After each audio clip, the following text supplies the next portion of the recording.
let's talk about things that I'm not allowed to tell you. Where's Sean Ryan? So, as well as I've been saying, I was on your side the entire first season. I was like, I see what's going. Of course. You're a smart dude. Now, are we going to eventually see where you got the diary? When you got the diary? Yes, in this season, by the episode 6 or 7, I can't remember now exactly, we will, Lucy got sick of it, and it was a really bad trip to the past, and she comes to Flynn and says, okay, no bullshit, sit down and tell me, how'd you get the diary? And I tell her.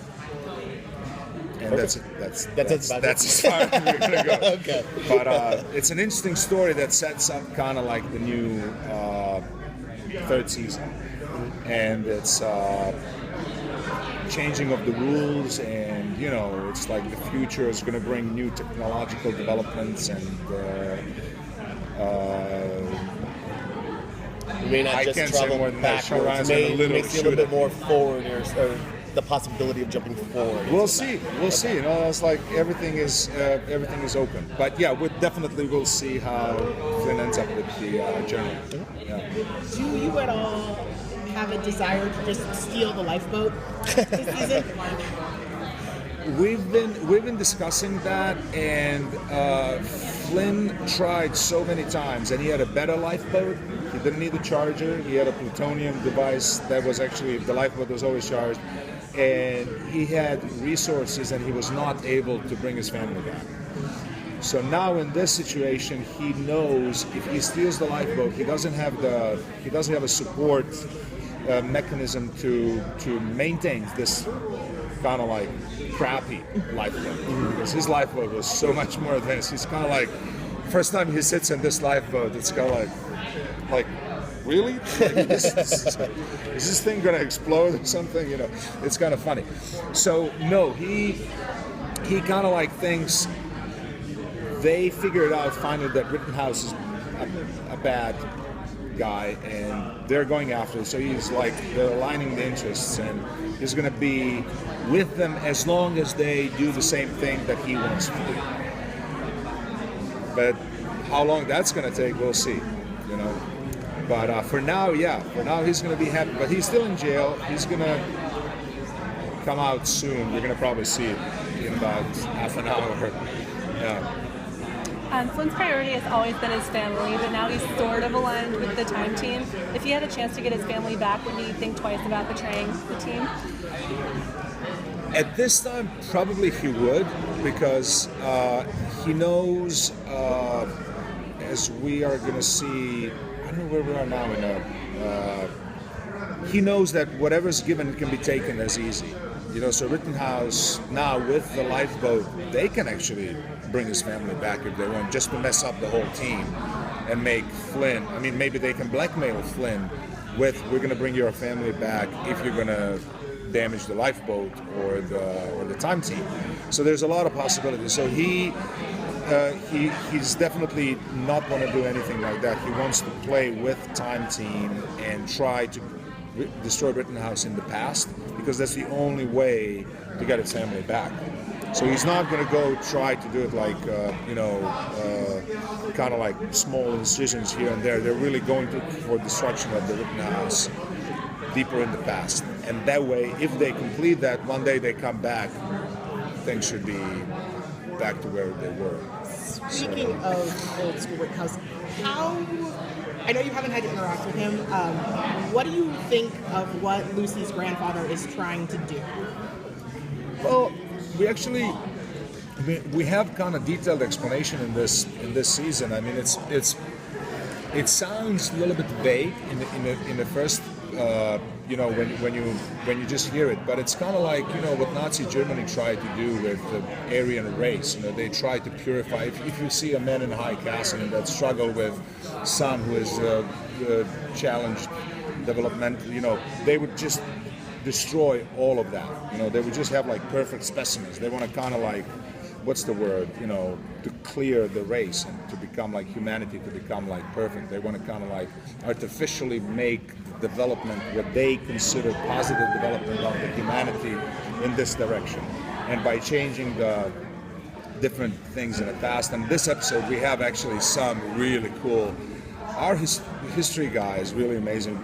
He was able to trace so many events back to the source, and there would be a person that Rittenhouse is going to go for, and it's somebody you never heard of probably, and then you would, after a good episode of Timeless, people go to Wikipedia and Google, and they're like, oh my God, really?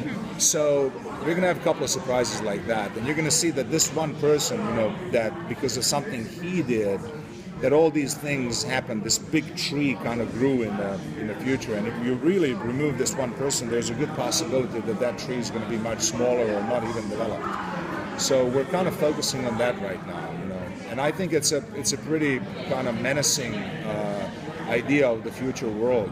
It's like, who are you to do that? But that's what they want to do. Some of the characters on the show have kind of fanboyed or fangirled over the historical figures that they've been able to meet. Who would you fanboy over that you would get to meet? Well, my character, especially in the last season, was so on a mission that he wasn't kind of fanboying or whatever. But I had a little bit kind of like when I walked into that tent of General Santa Ana. That was the first time that Flint went kind of like so far back into the past, and I just had a little smirk on my face walking in, kind of like, is this for real? It's just General freaking Santa Ana. And I kind of like, I'm walking into that tent and I got this little smile. There was no script. There was nothing was scripted for me to do or say, but I just kind of walk in and I kind of had this, Yeah. And it was just the fact that he kind of like, when you see him killed Abraham Lincoln, that's pretty much as big as it can get.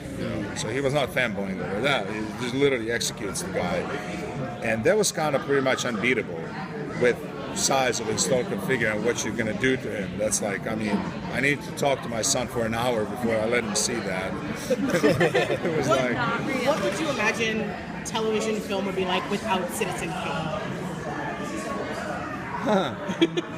Yeah, no, Yeah, have you seen the episode? Yeah, I've seen the episode. Okay. Yeah, that's an interesting question,